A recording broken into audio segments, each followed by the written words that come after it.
Welcome to the AI Use Cases for Beginners series. These are short videos that's focused on tactical ways for you to use AI as a beginner to make more money, to save time, and save money in your business. In this video, I'm going to show you how to use AI for sales supports and save hours each week. I'm Vin Nguyen, co-founder of WorkSmart AI, an AI growth partner agency where we help local B2B businesses grow using AI. Let's get started. The first example that we're gonna walk through for using AI for sales support is going to be researching leads that we're gonna have a sales appointment with. And in this example, I'm just gonna walk you through a real life scenario within our business here at WorkSmart AI. The main service that we offer here is our AI cold email lead generation designed for commercial cleaning companies to help them generate more leads and sales appointment. And so this is how we got Paul Santana here, who's one of our leads in the pipeline from that system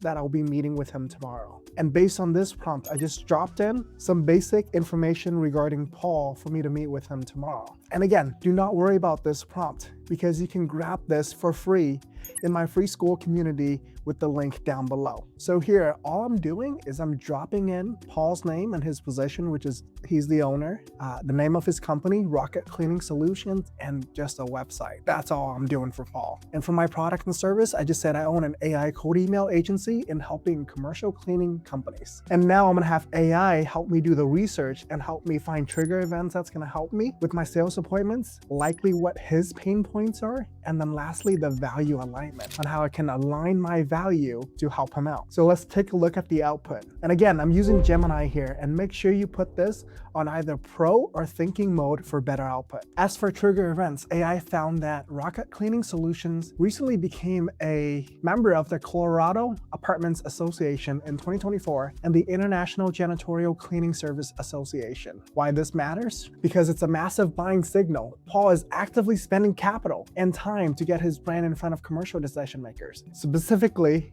property managers and apartment complexes. He's proactive growth phase and hungry for high-value B2B contracts. Now, these are likely his pain points: passive lead generation, networking and joining directories provide credibility, but they're passive. He's looking for predictable outbound engine to proactively generate commercial walkthroughs on demand. Another one is the owner trap, which means the owner is growing the cleaning business, but is juggling with hiring, doing quality control, payroll, and putting out daily fires. Prospecting and cold calling facility managers is likely the first thing that falls off his plate when he gets busy. And then lastly, getting ignored. Property managers are relentlessly bombarded by local cleaning companies. If he's trying to do his own outbound, he's likely to struggle to cut through the noise of generic "we have great rates and a reliable cleaning crew" pitches. Now moving on to the value alignment. So connecting what we do within our business to his pain points to be able to help him. Complement his networking. Frame your AI agency as the proactive engine that weaponizes his passive membership. So pitch it this way: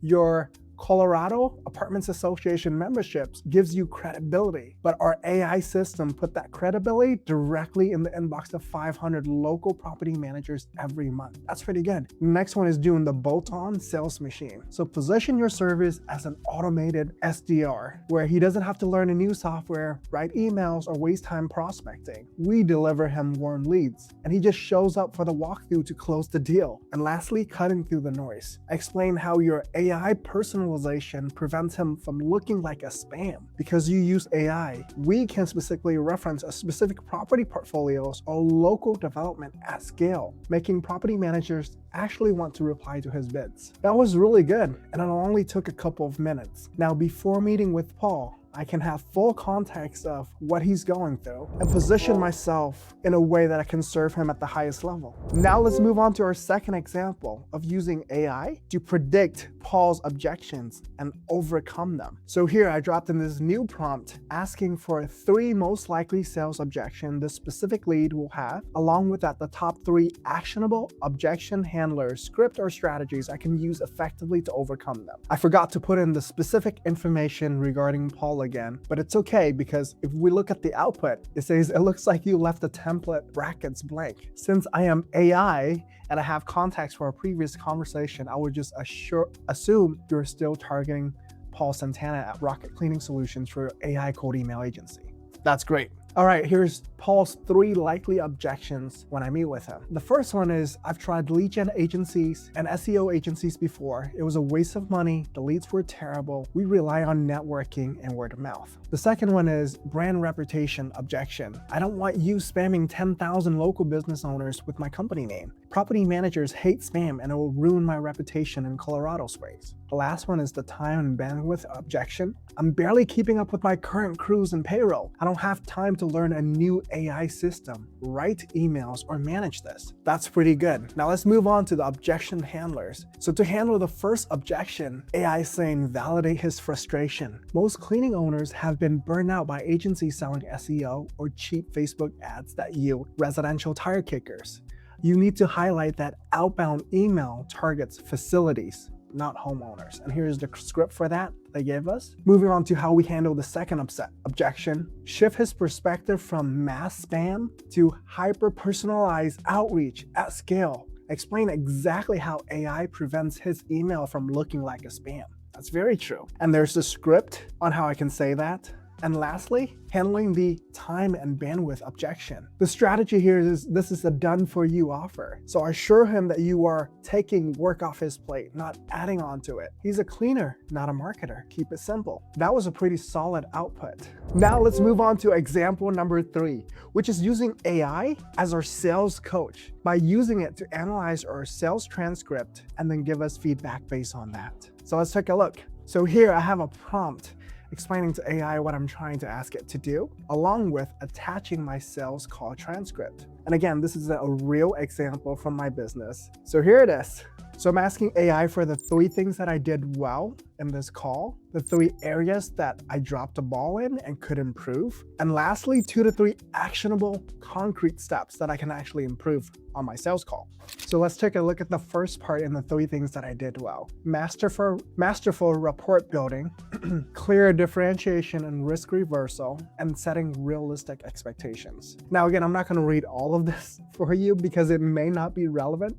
I just want to show you what the main point is from this example. Moving on to the 3 things that I didn't do so well, dropped the ball on, and I could do better. Friction in the opening. The first few minutes on the call were a bit clunky due to confusion over the pronunciation of his name and troubleshooting the Zoom link logistics. While you handled it politely, it consumed valuable time and momentarily stalled the momentum of the meeting. Second one was leaving financial pain unquantified. Joe handed you a massive buying signal when he mentioned a salesperson who quit after a month with 0 leads, and previous Texas-based company where he paid $1,500 a month for 4 months that only deliver 1 client. Your response was simply, oh wow, instead of digging into how much revenue those failed experiments cost him. And lastly, open-ended next steps. At the end of the call, you explained the next steps regarding the contract and the setup fee. However, you relied on him to use an automated website link to schedule the onboarding call, instead of locking in the exact date and time while you still had him live on Zoom.